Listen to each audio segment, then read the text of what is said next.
when we started, you're not sure who your staff is. You're not sure the reception you'll get in the state or surrounding states, because we like to recruit from like at least DC down to through Georgia and Jacksonville, Florida, and then start looking at great players outside of that. So you have areas that you look at, and in your first year you really just go after players. Some that our coaches were aware of, and some that had already been identified here about Larry and his staff. But I'm really impressed that the passion is greater today for recruiting than it was when we started, than it was after the first signing day, and even today. So I've really been impressed with this staff. It was today was a tremendous day moving forward for UNC football. And we got the 4 guys that we wanted today, that we expected to get, and we've got one more out there that we're waiting on. And it's been a tremendous addition to what we started with the 19 in the first go-around. I also want to thank the high school coaches. We had so much fun rekindling a lot of relationships with those guys, and some of them were students when I was coaching, some of them were young coaches, a lot of their dads were coaching, and getting to meet others. But I can say 100% that the high school coaches were they were great with their hospitality, and helped us as much as they could to catch up on where things are. And high school coaches never send a player to you, but they also encourage a guy to look, and that happened with us, and we were really excited about that. I also learned we have a tremendous and passionate recruiting staff. These guys have worked so hard; they've worked their tails off, and they're way ahead on the 2020 group. You know, people were asking me about 2020s and 21s when I got here, and I said I hadn't even met our team. So give me a break, give me a little time here so we can get to know people a little bit before we start making decisions on what we're doing, because evaluation is the difference in the success that we have. You've got to evaluate the right ones that fit your place. And it's not just the evaluation of people who fits your place. And our place is unique, it's different, and it's very attractive to those that fit here. So we felt like we've done that. We've got a tremendous class, considering that a lot of people with early signing date lose the first class. You just don't get a class, you get a few players. And we've got a class. You'll see on your sheets, it's separated, balanced pretty well by position. So we did not lose our year. In fact, we gained some really good football players, and that'll help us next year as well as going into the future, and we'll watch the 4 new ones here in a minute. 10 of the guys that we signed are from the state of North Carolina. That number will go up significantly when we're here for a year. And what we want to do is recruit the best players in the state of North Carolina. And if we're not getting them, we want them to go to NC State and to Wake Forest and to Duke and East Carolina, because we want them to stay in our state. That's where they were raised. That's where their families can go see them play. That's where their friends can go see them play, their high school coaches. And that'll be what we're pushing in every home in the state of North Carolina. Stay at home. Play for your home state, and that's important. And then we'll look for great players out of state, which we did when we were here before, and that formula really worked for us. So out of state is very important to us, but we're not going to take average players out of state. If they come here from out of state, they're going to be great players.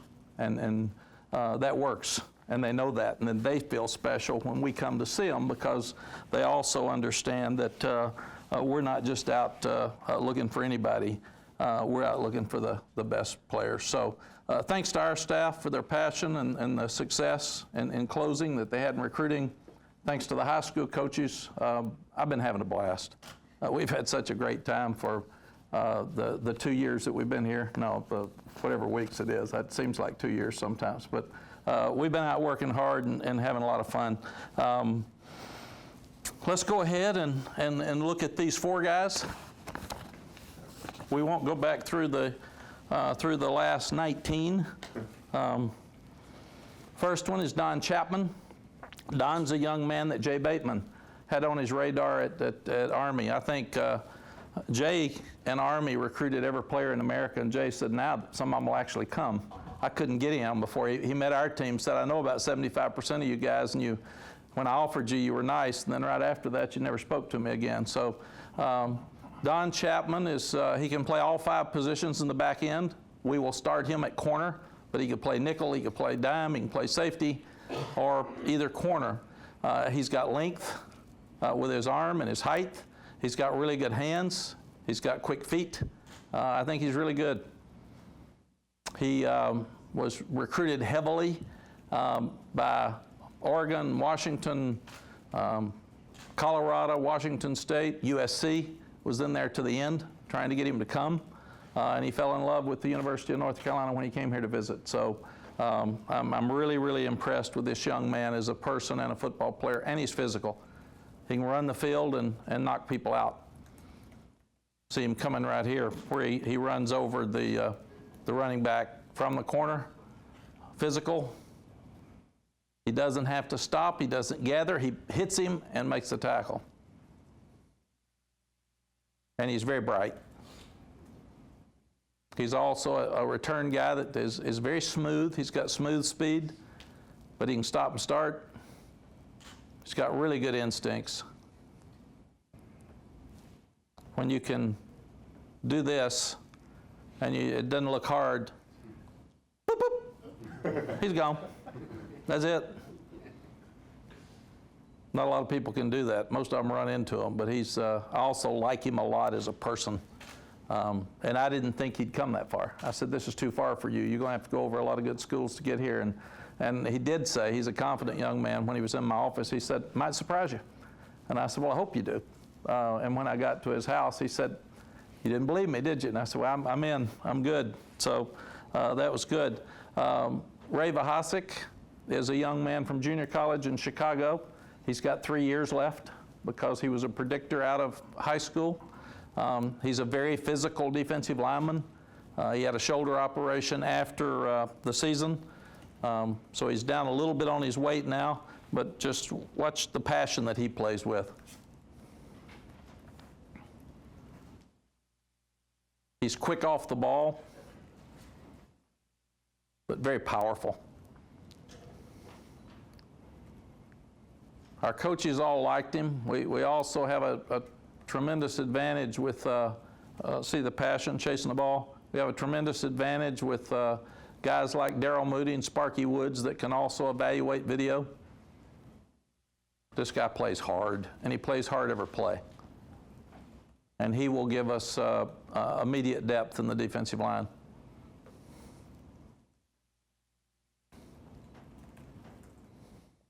You talk about a try-hard player, that's what we got. And he didn't say anything. Well, he's real quiet. In fact, I said, Ray, how'd you like it? And he nodded. So he's very, very quiet, but that he plays loud. Once again here, you see he's got quickness. He's a good tackler.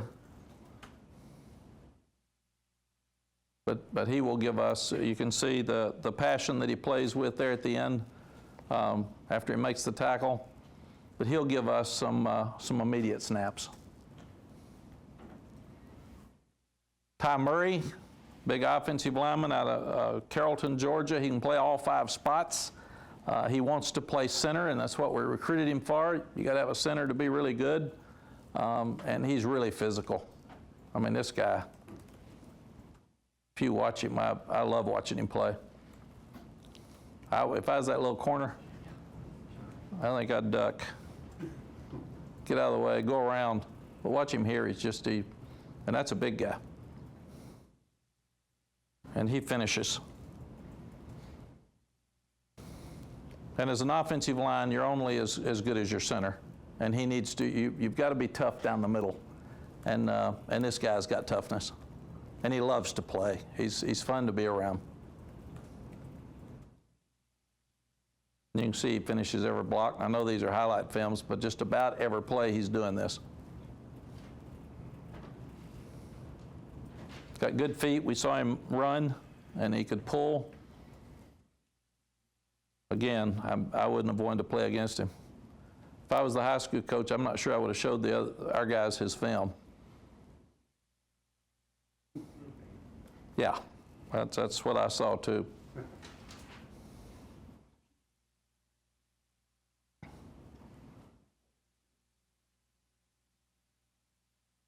And he can get to the second level, but all these are pancakes.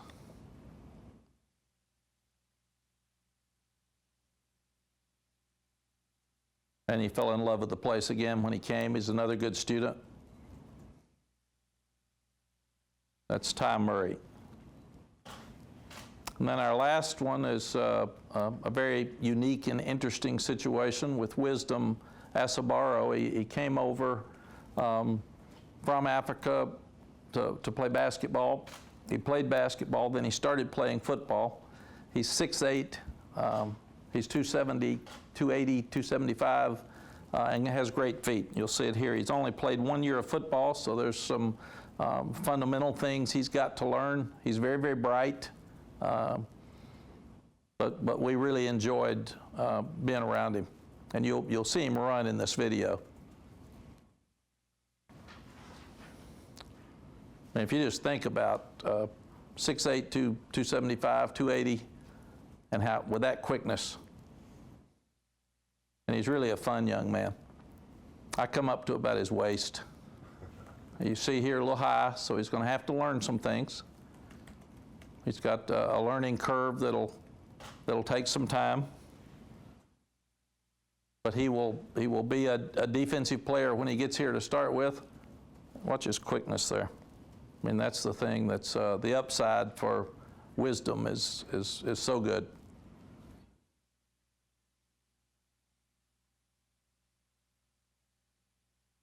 And we've had tremendous success with the Nigerian and African student athletes.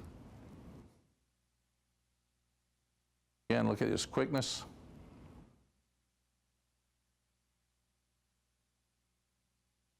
I mean, it's hard to believe a guy that's 6'8", 280 can run that fast.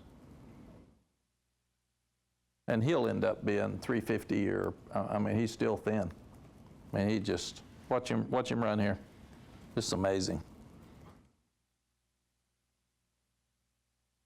Pick him up right there.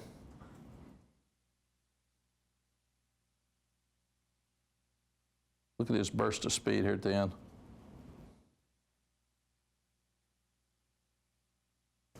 So that's Wisdom.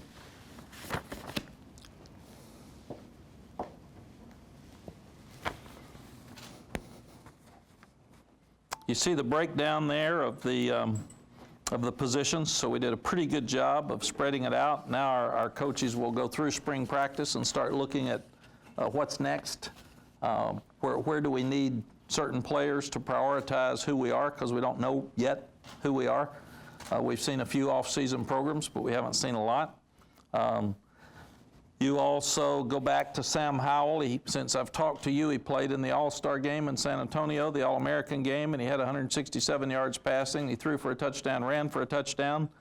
And then Sam Richards just got invited to play in the Big 33 game in Philadelphia, and that's a huge honor for those young men in the Upper East. Our players love what they've seen with our off-season program with Brian Hess. It's been a tremendous reaction from them, and he has said that all 6 of the young early enrollees have gotten off to a great start, and that they're good athletes and they're doing well. And then tonight, when we get through here, we've got over 500 Rams Club members that and season ticket holders that will celebrate our signing day up in the Blue Zone tonight. And our 6 early enrollees will come and get to meet the fans and be introduced. Our staff will be introduced, and there's going to be a panel with some of our coaches, and then both Phil Longo and Jay Bateman are going to talk a little bit about philosophy, and then I'll finish up at the end of it. But season ticket sales are going so well, and there's a tremendous amount of progress, enthusiasm, excitement right now, and we've told people you better get on. This train's taking off. So we're having a lot of fun. Questions? Did you, when you first started out, you mentioned a few minutes ago about how first classes, sometimes you just get a few really good players and just kind of fill in some spots. When you started out, did you kind of think, okay, we're just going to see what we get and see how things kind of fall into place? And did the balance occur that way, or was that part of the mission from day one? Yeah, give everybody your name and affiliation. Thank you, Andrew. Just so everybody will know, Okay. if they don't. Andrew, the thing you start with is, with the early signing date, because I've never done that before, is trying to figure out who you are, who's on campus, how do you get your staff, where are the players, especially ones that you need because you're not sure of your needs, and you're also not sure of who you're going to hire. So initially, you have to look at the ones you've already got committed. Are they guys that fit what you're doing? Because it's not fair to them to bring them in if they're not. And then the second part of that is, how do you hire coaches and get out on the road immediately? I mean, I had to, I was hired immediately, and I had to take a recruiting test, have a press conference, take a recruiting test, and get on the road that night. So it's a little bit overwhelming because you have so much to do in such a short period of time. But we knew that we needed some defensive backs. We knew that we needed some linebackers. We knew that we needed more receivers because of the type offense we're going to run, and you'd like to have 12 to 14. I think we have 10. So we understood, and we were lucky that we had Robert Gillespie on offense, and we also had Tommy Thigpen on defense that could tell us a little bit about who we were and what we needed. And we've had time to watch some video, but not a whole lot. And we had Corey Holliday here too, who was around the players all the time. So some of those guys could help us and let us know what we've got. But just looking at it at the end, the coaches did a great job of moving around and trying to find guys in some cases that weren't highly recruited at some point, but were really good players. And in other cases, just trying to flip somebody that was already committed. What else? Yes? Greg Barnes in South Carolina. Yes, Greg. You mentioned this being your first dealing with early signing period. Curious, what's your opinion on that? When I was the president of the AFCA, we wanted early signing period for two things. We wanted it for early enrollees because they didn't have a signing date at that time. And we also wanted it for legacy kids. So if he was only going to take one visit, then he could go ahead and sign. Well, the NCAA took it a step further and said everybody. So it's a little bit different than what the coaches thought, and now I think there's 80-something% that signed the first time. So I think it's very, very unfair to new coaches. And I was lucky because Bubba hired me so quickly, but for some schools that the day before signing date or 3 days before signing date, it's impossible. You just lose the recruiting gear and you have to start over after everybody's signed, and then you find the guys that don't sign early are really heavily recruited because you've got entire staffs recruiting 4 or 5 guys in that second group. So it's a lot harder to sign some of the guys the second time because of the attention they draw. And if you're recruiting them, everybody jumps on them. So I would think that after signing day, it's really healthy and good for college coaches. But for a new coach, the early signing period's really tough. And I don't know what we can do differently for that. But and now the other thing with the numbers is the portal and transfers. So who do you have when you get here as a new coach with the early signing date? Who's going to the NFL? Who's in the portal? Who's quitting? Who's transferring? You have no idea about your numbers. And even now, when we look at this bunch, graduate transfers, you got a lot of people calling you saying, I'm in the portal, I'd like to come. So you have to start evaluating that as well. So I think there's a lot of different situations that occur now than before without the early signing date. Hey, Jonathan Alexander with the News Observer. How do you like where you're at right now, as far as what you expected to be? Haven't come so late, but how do you like where you're at? Jonathan, I think we're so far ahead of where I anticipated us being. I like our players. We're starting. I met for the last 2 days with about 30 of them, and I'm meeting with each one of them individually just to find out who they are and what they feel about our situation here. So that's been fun for me. I like our staff. You never know when you put a staff together. There's a reason you hire every one of them, but then it has to mesh with the other guys. So you got to have good chemistry, and at the same time, good discussions and good competition. So I've said we don't argue and fight, but we have really good, strong discussions, and that's happening right now. We're getting into the offense and defense, and evaluation, like I said, is very difficult. So one coach may love him and 3 don't like him, and then you're fighting over, and then I have to step in and make the final decision. But these guys have worked together really well. Brian Hess has been a home run. He is was a little bit under the radar at Army, and everything everybody we talked about was head over heels that he's individualizing each position with his strength program, and the players absolutely love him. And I said, well, he must not be working you hard enough. I never heard anybody likes a strength coach. And they said, no, he's wearing us out, but he's helping us get better and stronger and doing different stretches, and he changes it up every day. And we asked Brian yesterday, so you tell us how the players are responding to you. And he said, these players have been as disciplined and worked as hard as the Army guys I had. Nobody's missing. They're all doing every little thing right. So it's going to be fun now for our coaches to start working with them. We signed a better class than I would have ever dreamed. That first night I sat here and said, oh my gosh, we're so far behind. It's amazing. So to be able to keep some staff and coaches, to be able to hire a new staff and coaches. Billy High was a huge hit for us coming in from Auburn. He's helped us get more organized for 220. It wasn't as big a factor right now, but we're so far ahead. I'm excited about this class instead of, we did okay. It's fun and it's good, and I can't wait to get out on the field. The off-season program that I've seen some good-looking players running, and I think we have a chance to be good, so we just got to coach them up. Ross Martin, Inside Carolina, you kind of mentioned some of the staff people. What's the role of the consultants, Daryl Moody, Sparky Woods, and then after that, the 2 new hires that weren't here when your first press conference with Scott Boone and Stacey Searles? Can you kind of speak about what drew you to them and what do you think they can add? Yes. First, Sparky and Daryl are senior analysts to me. And Daryl and I worked together a long time, maybe 13 years or so. And then Daryl was a pro scout in the NFL for 18 years. A lot of our success will be dependent on how well we evaluate. Well, who better than a guy who's evaluated football players for 18 years, and that's all he's done, to sit back there and look at every video of young guys coming in.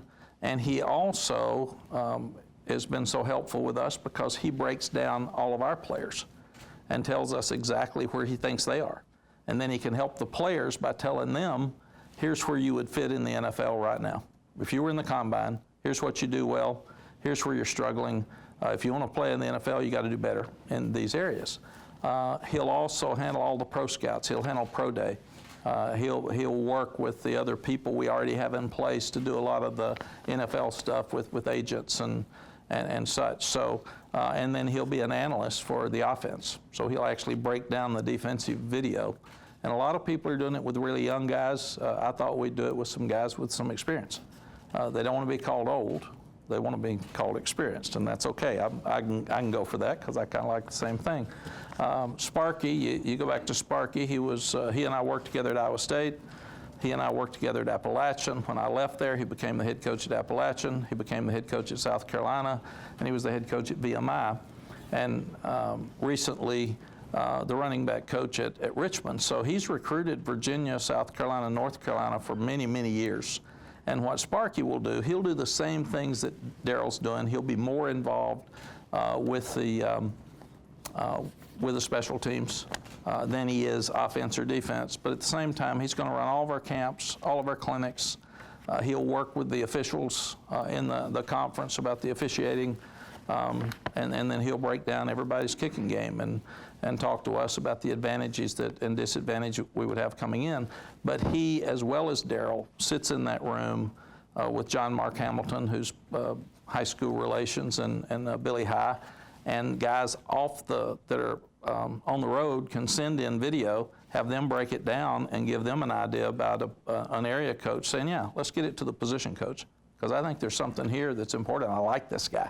And they all separately evaluate every young man and what they're doing, and that's so valuable to us.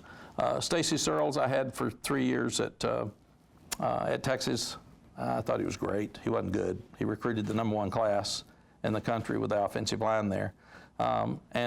I'd already hired him from Coach Rick once from Georgia.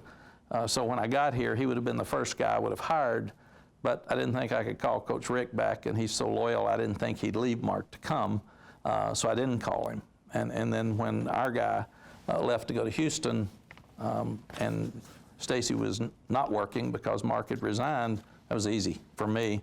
And he's another guy with 7 years of experience at Appalachian State in this state recruiting. So he was a no-brainer, and he's recruited Georgia for Georgia, and he's recruited South Carolina. He's recruited Virginia for Virginia Tech. So he was, it was an easy hire in my mind. When we started looking at Scott Boone, I didn't know Scott. And Scott was at William and Mary for a long time with Jimmy Laycock. So he's recruited Northern Virginia and the upper DC on up the coast for many, many years. And then he went as the defensive coordinator to Nevada with Brian Polian. And then he was the linebacker coach for Rich Rod at Arizona when they got let go. So I started talking to people about special teams coaches, and Jay Bateman was adamant that he needed a special teams coach that could also coach defense. And Jay has known Scott for a long time. So we felt like that he was an analyst for special teams and offense at Wake Forest. But in talking to Brian Poley and talking to Jimmy Laycock, all the guys feel like he's really, really good with special teams. And also he'll coach the outside linebackers now for Jay, because they've known each other a long time. And we'll have Tim Brewster and some offensive guys involved with kickoff return and extra point field goal. And then Scott and the defensive coaches, by and large, will do all the other special teams.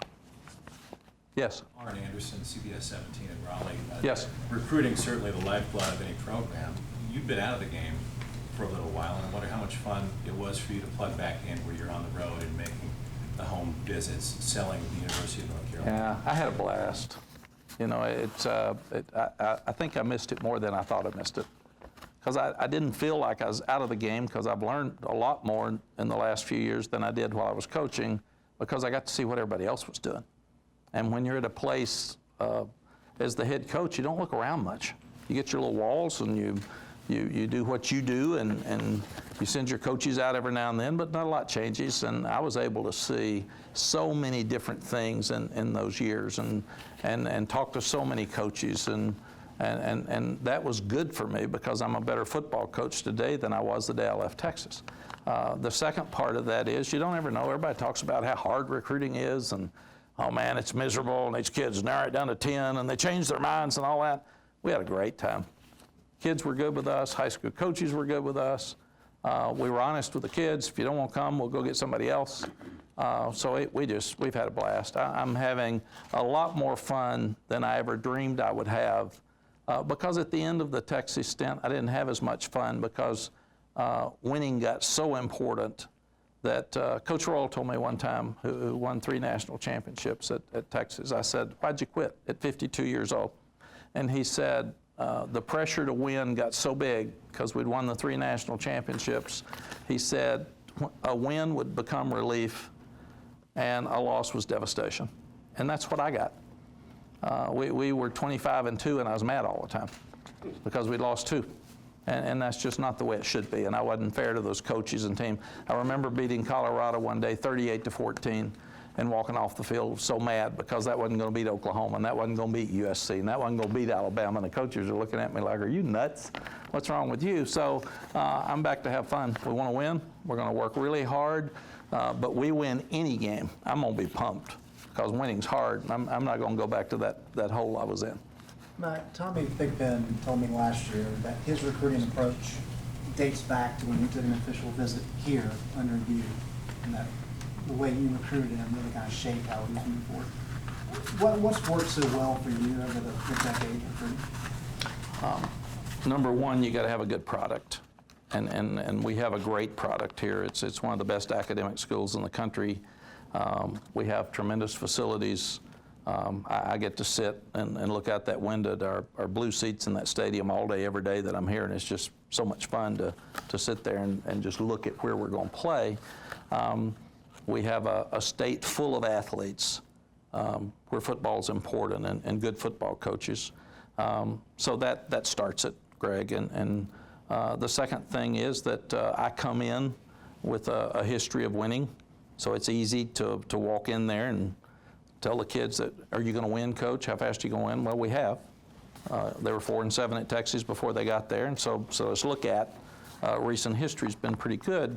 And the other thing is that we are really honest with the young people. We ask them hard questions, and I think they appreciate that because recruiting changes so much depending on the staff, and I want to go in and say, here's what we see that you can do for us, because they want to know that. Why do you want me? And then here's what we can do for you. I mean, it's just, we can put you in one of the best academic situations in the country. You can get a degree from North Carolina. It matters when you get in line to figure out where you're going to be in the job cycle. And at the same time, come and help us fix this. Fixing things is more fun than, I used to use the word maintaining at Texas after we won so many games in a row, and that's an awful word because you don't want to, you've got to keep moving forward. And when you win 13, that's why we don't see a lot of people repeat as champions. It's hard to win 13 every year.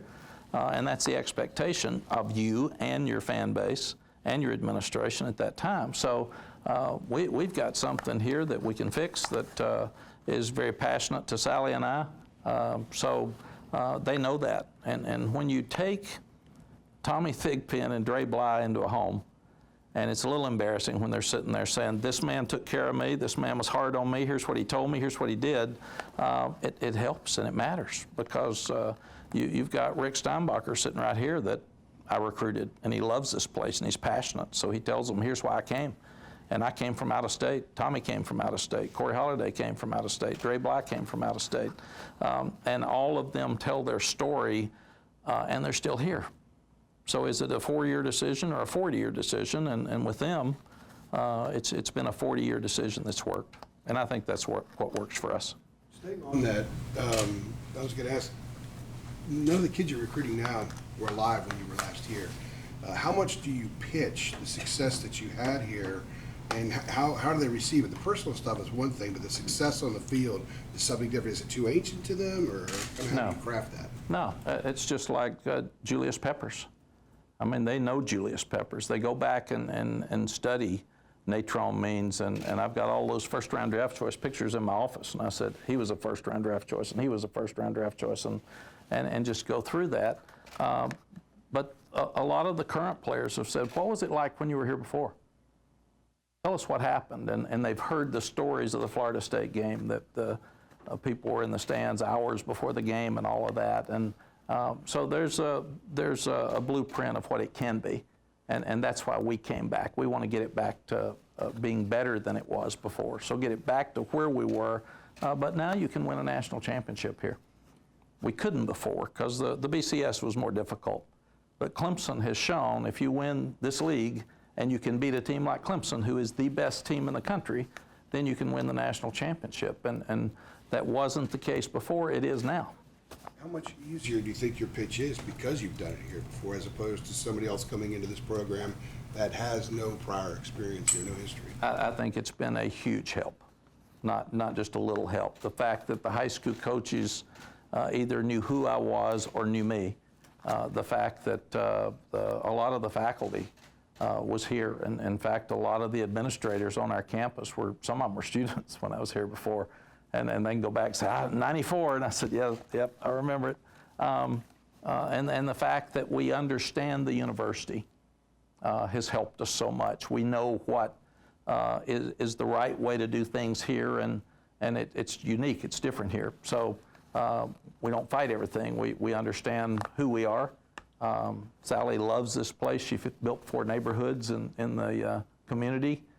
She's got more friends here than she's got anywhere else in America. So all those things are fun for us, and it has been a true blessing for Bubba to give us this opportunity, because we didn't realize how much we missed it till we've gotten back.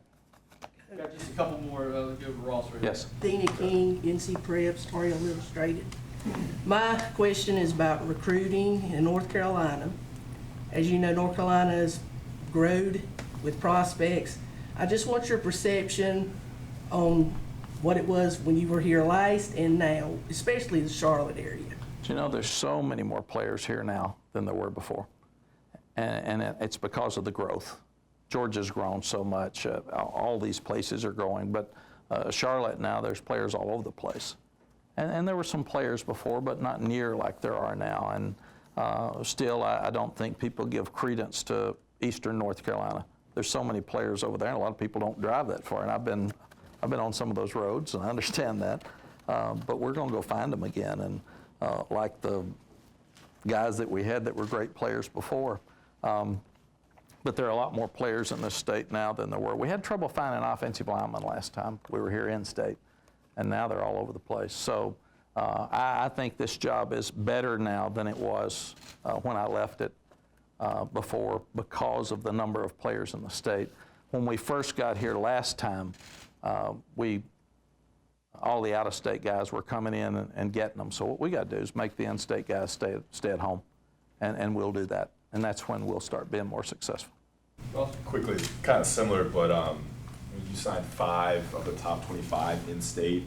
What's the perception been going into those homes, and what do you kind of foresee in-state in 2020, 2021, and how do you feel like your staff has done so far to kind of get in those houses and those schools? I feel a lot of the young players in this state want to come to North Carolina, and they grow up wanting to come to North Carolina.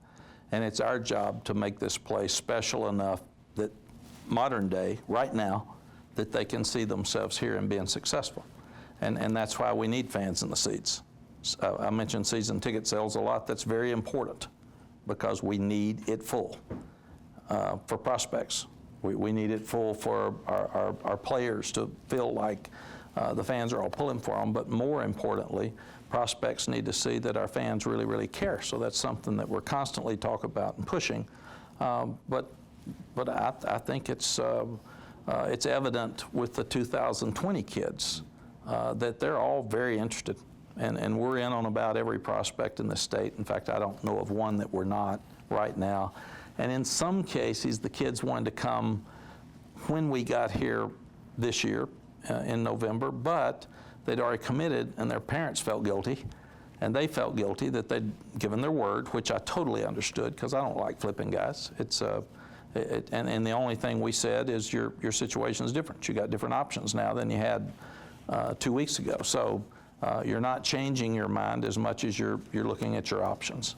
But I feel so good about our future because of the way that the in-state guys are reacting to us right now. Thanks, Greg. Last one, we're going to wrap up. Mack, a little off topic. When you were at Texas, you changed the field surface from grass to field turf. You have any interest in making that change here? We've talked about it some, and I can remember when we were here before that we had some grass issues, and I don't know, and we had them at Texas. And we changed to turf because we're going to have a fast team, and also you never lose a game because of weather, and I think that's really important. So Bubba and I are in talks about that possibility, and I obviously like it. So. All right, thank you, folks. Thank you, guys. Thank you very much. Coach.